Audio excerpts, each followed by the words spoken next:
Сәлем достар, қалдарыңыз қалай? 82-ші сабағымызды түсіндіретін боламын. Енді бұл жерде біріншісінде, яғни есептеуіміз керек, және де одан шыққан мәндерді кему ретімен орналастыруымыз керек екен. Бірінші мына жерде көбейтуді түсіндірсек, жалпы соңынан бастап көбейтеміз ғой. 8-ге 5-ке 8 көбейсек 40-та 0-ін жазамыз, 4-ті мына жерде ойда болады. 5 9 45, 5-ке ойдағы 4-ті қосса 45-ке 49-да, сонда 9-ын жазып 4 ойда болады. 5 5 25, ойдағы 4-ті қоссақ 29. 9-ын жазып 2-сі ойда да, 5 7 35, ойдағы 2-ні қосамыз 37. Сонда 37.990 болады. Келесі 5-ке 0-ді көбейтсеміз 0, 5 6 30, 3-і ойда болады. 5 5 25, ойдағы 3-ті қоссақ 28, 2-сі ойда. 5 8 40, ойда 2-ні қосамыз 42, сонда 42.800 болады екен. Келесі 9063-ті 5-ке өтеміз. 3 5 15, бір ойда, 5 6 30, ойдағымен 31. Не жерде 0 болғандықтан барлығы бірге түсіп тұр, 31 түсіреміз. 5 9 45, сонда 45.315 шықты. Келесі 9 5 45, 4 ойда, 6 5 30 34, 3 ойда. 5 5 25, ойда 28, 2-сі ойда. 3 5 15, ойда 2-ні қосамыз 17.845 шықты. Келесі есебімізде 5698, 5-ке өтеміз. 5 8 44 ойда достар. 9 5 45, оған 4-ті қосамыз 49, 4 ойда. 5 6 30, ойдағы 4-ті қосамыз 30-ға 4-ті қосақ 34, 3 ойда. 5 5 25, оған 3-ті қосақ 28, сонда 28.490 болады. Енді кему ретімен дегенде ең бірінші біз үлкеннен бастаймыз. Ең үлкен сан ол бізде 45.315, ол Т деген әріп. Келесі 42.800 болып тұр да, онда Ү әріпі екен. Келесі 37.990, ол С әріпі. Келесі 28.490-да Ү әріпі, 17.845 М әріпі, сонда түсім деген сөз шықты. Келесі достар, екінші есепке назар аударамыз. Міне жерде мен ретімен жазып қойдым. Бірінші біз жақшаның ішін орындаймыз. Мен қазір қызыл түспен жазып отырам, оны сіздер жазбаңыздар. Егер керек болса, мынаны скрин жасап алыңыздар, немесе тоқтатып қойып көшіріп алсаңыздар болады, егер керек болса. Енді түсіндіремін. Бірінші біз 66.500-ді 19-ға бөлетін болсақ, 66-тан қайырдық та, 3-тен бөлдік. 3 9 27, 2 ойда, 1 3, ойдағы 2-ні қосамыз 5-та. 66-тан 57-ні азайсақ 9 қалады. Енді мұна 5-ті түсіреміз, өйткені 9 бөле алмайды ғой. 5-тен берем. 5 9 45, 4 ойда, 1 5 5, ойдағы мен, яғни 95. 95-тен 95 азайсақ 0 болады. Енді мына жерде бөлінбеген 2 0-імізді мына жерге түсіреміз. Сонда 3500 килограмм. Бұл бізде 3500 килограмм. Енді біз мына жаққа қосу үшін не істейміз? Айналдырып алуымыз керек. Біз екеуінде біз центнерге айналдырамыз. Яғни 5 тонна 2 центнерді 152 центнер болады. Сонда 15 тоннамыз жалпы 150 центнерге тең болып тұр да. 2 центнерді қоса саламыз, сонда 152. Не жерде 3500 килограммыз, ол 35 центнерге тең болады. Осылай айналдырып алдық. Енді екеуін бір-біріне қосқанда 187 центнер шықты. Біз жақшаның ішін толығымен орындадық. Енді не істейміз? Енді мынаған бөліп тастауымыз керек. Мына жерде тағы да айналдырып алу керек. 3 тонна 2 центнеріміз 32 центнерге тең. 32-ні 8-ге бөлсек 4 центнер шығады мына жерде. Енді екеуін бір-біріне мына жерде көбейту болғандықтан не істейміз? Бізде бөлгенде 4 шықты ғой, жақшаның ішінде 187-да екеуін көбейтеміз, сонда 748 шықты. Енді не істейміз біз? Бұл центнер 900 тоннадан азайту керек. Сонда 900 тонна 9000 центнерге тең болады. 9000-нан 748 азайсақ 8252 екен. Есебіміз шықты. Үшінші есепте бұл жерде бізге есептің 3 түрі берілген, яғни түсімділікті табу керегі бар, және ауданын табу керек, және жалпы массасын табу керек. жалпы массасын табу үшін бізге түсімділік пен егістіктің ауданын көбейтсек жеткілікті. Сонда мынаны біз тауып аламыз. Яғни бірінші есебімізде осының берілген. Яғни мына жерде формуласын жазып қойдым. 6-ға біз 6 центнер гектарға біз 100 гектарды көбейткен кезде мына гектар мен гектар қысқарып қалады. Сонда 600 центнер болады екен. Ол бізде жалпы массасын тауып алдық деген сөз. Жалпы массасы мына жерде 600. Келесі екінші есепте мақтаның бұл жерде ауданын табу керек. Ауданын тауып алу үшін бізде яғни массасына түсімділікті бөледі екенбіз, иә. Мынау екеуі қысқарып қалады. Сонда 1515-ке бөлсек 100 гектар мына жерде. Яғни екіншісінде 100. Үшінші есепте картоптың түсімділігін табу керек. Егістіктің ауданы мен массасы белгілі. Онда түсімділік табу үшін жаңа жалпы массасына нені бөлеміз? Ауданын бөлеміз, е. 500-ге 50-ді бөлсек 10. Не жерде? 10. Яғни үшінші есебімізді осылай шығарады екенбіз. Өздеріңізде тағы да бір мұқият етіп қарап шықсаңыздар болады.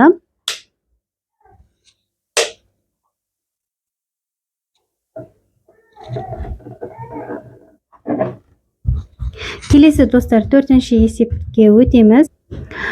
Төртінші есепте өздеріңіз бір оқып шығыңыздар. Мұндай мәтін есепті қайта оқуларыңыз керек. Енді асында бұл жерде бізге гүлзардың ауданын табу керек. Әр гүлзардың біріншісін және екіншісін табу керек. Бұл жерде жалпы ауданы берілген. Оны біз S-тең 150 метр квадрат деп белгілеп қойдық. Жалпы массасы берілген. Енді бізге әрқайсының жеке ауданын табатын болсақ, осы формуламен табатын боламыз. Яғни 400-ге 600-ді қосамыз 1000. Енді осы 1000-ды 50-ге бөліп тастасақ, біз жеке тауып аламыз, иә. 20 бадам метр квадрат және де енді бізде түсімділік белгілі болды. Түсімділік белгілі болса, онда бізде аудан тапқан кезде жалпы массасына түсімділікті бөлеміз. Негізгі формуламыз осы болып табылады. Яғни осыған қарап есептер шығарамыз. 400-ге жаңа тауып алған 20 бадам метр квадратты бөлеміз. Сонда 20 метр болады. Мына жерде 600-ды бөлеміз. 600 бадамды 20 бадам метр квадратқа. Мына жерде бадам мен бадам қысқарып кетеді. Сонда 30 метр квадрат болады. Сонда жауабы бірінші гүлзарда 20 метр квадрат, екінші гүлзарда 30 метр квадрат екен. Есебі де тура осылай шығады. Өздеріңіз бір қарап шықсаңыздар болады. Есебінде бізде түсімділік белгілі, ауданы белгілі, бізге жалпы массасын табу керек, иә. Енді түсімділіктің біріншісі бізде 10 килограмм белгілі, екіншісі белгісіз, бірақ 3 есе артық деген. 3 есе артық болса 10-ға көбейтеміз ғой, 3-ті. Сонда 30 килограмм метр квадрат болады. Бұл екінші түсімділік. Бірінші түсімділік 10 килограмм метр квадратта. Енді бізге жалпы массасын тауып алсын, жалпы ауданы мен түсімділікті көбейту керек та. Жеке. Сонда 900-ге 10-ды бөлсек 9000 килограмм. Мына жерде 900-ге 300, мына 30 ғой бізде, мына 30-ға тең болды. Есеп шығардық та. 30-ымыз 900-ге 30-ды бөлсек 27000 килограмм болады. Енді екеуін бір-бірінен азайтсақ, айырмашылығын табуға болады. 18000 килограмм артық екенін. Бізде бірінші ненің массасы 9000 килограмм, екіншісі 27000 килограммға тең. Бұл есепті енді өздеріңізге керек болса осылай тоқтатып қойып жазып алсаңыздар болады. Асы және әсі. Экранда сыймай тұр, мен бөліп көрсетейін. Бірінші асын қараңыздар. Тоқтатып қойып қарап алсаңыздар болады. Келесі әсі қызыл түспен жазым, екеуін әдейі бөліп жазымда, сіздер шатасып кетпес үшін. Келесі 5-ші есепте шығарамыз, белгісіз шаманы қалай табады дейді. Мына жерде формуласы берілген, яғни еңбек өнімділігі, жұмыстың уақыты, барлық жұмыстың көлемі. Барлық жұмыстың көлемін үлкен А әріппен белгілейміз, жұмыстың жалпы уақыты Т-мен белгілейміз. Осыны қазірден жаттай беріңіздер. Сіздерге болашақта керек еңбек өнімділігі В-мен белгілейді екенбіз. Енді бірінші есепте мына жерде бізге шеберді табу керек. Барлық жұмысты қанша, яғни 6 бөлшек сағатына еңбек өнімділігі жұмыс істесе, 6 сағатта қанша жұмыс істейді.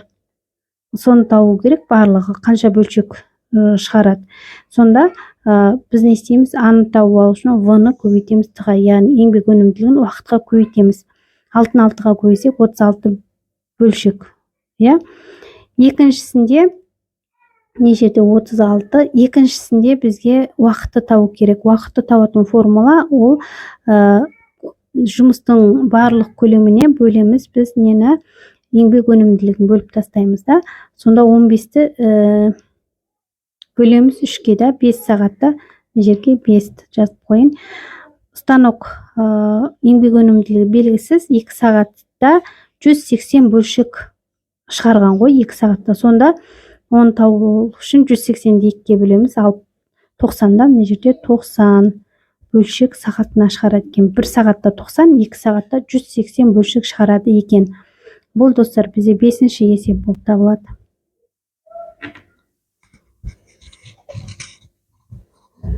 Келесі енді 6-шы есепті шығарамыз. Мына жерде 5-ші есепті жазып алыңыздар.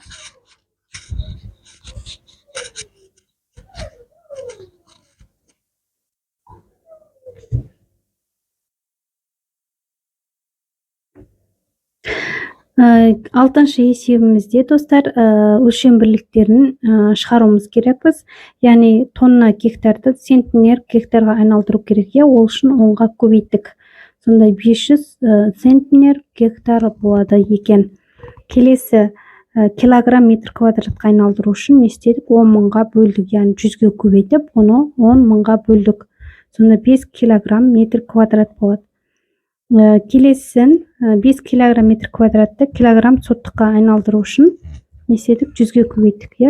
5-ті көбейтеміз 100-ге, сонда 500 килограмм соттық. Яғни осылай өлшем бірліктерін табады екен біз. Енді бұл 7-ші есепте және тексерде достармен бірге жұмыс жарыс ұйымдастырып, мысалдарды кім шапшаң және дұрыс есептейтінін анықта дейді. Яғни бұл жерде азайту бар, қосу бар, және бөлу амалдары бар, және де көбейту бар екен. Мен осылай шығардым. Бірінші енді мына жерде қосуда ол оңай. Соңынан бастап қосамыз. 9-ға 6-ны қосамыз 15, 1 ойға беріп отырамыз. 8-ге 1-ді қосамыз 9, ойдағы 1-мен 10, 1-ні алдыға береміз. 8-ге 6-ны қосамыз 14, ойдағы 1-мен 15, 1-ін береміз. 5-ге 2-ні қосамыз 7, ойдағы мен 8 болады. 9-ға 4-ті қосамыз 13, 1 алдыға ойға береміз. 3-ге 1-ді қосамыз 4. Келесі азайтқан кезде мына 1-ден 5 азайтылмайды. Мына жақтан қарыз аламыз. Мұнда 9, 9, 9, 9 тастаймызда ең соң 10 болады да. 11, енді мына 10-ға мына тұрған 1-ді қосамыз. 11, 11-ден 5-ті азайтамыз 6 болады. 9-дан 9-ды азайтамыз 0 болады.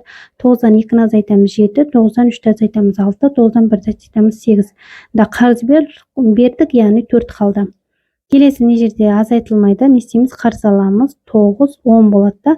10-нан 9-ды азайтамыз 1, 9-дан 7-ні азайтамыз 2. Не жерде 7 қалып қойды, сондықтан қайтадан қарыз аламыз. 17-ден 8-ді азайтсақ 9 болады. Не жерде 6, 9-ды азайталмайды, қайтадан қарыз аламыз 10 болып келеді.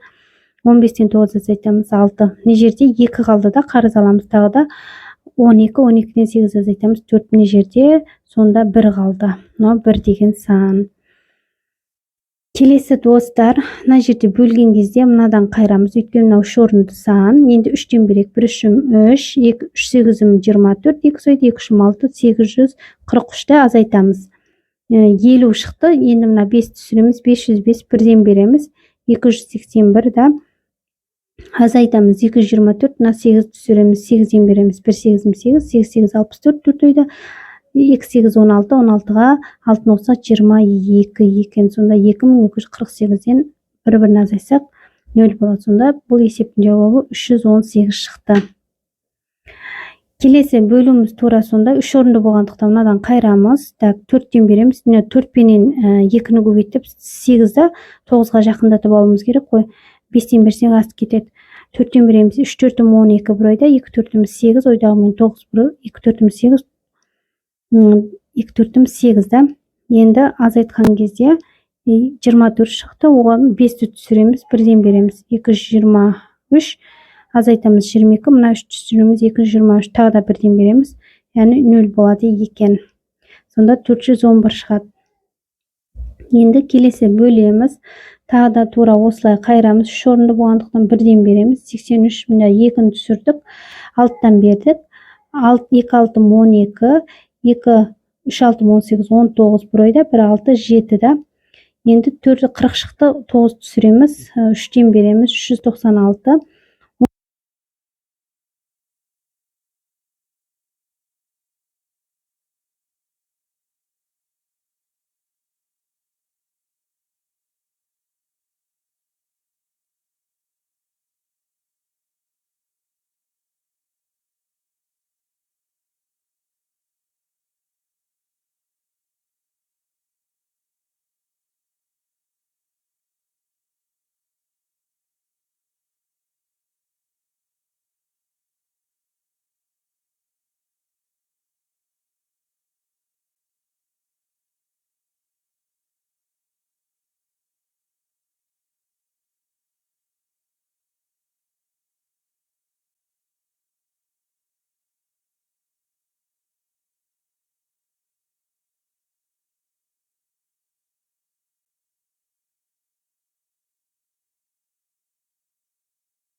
Келесі достар 9-шы есеп, сонымен есебіміз аяқталады.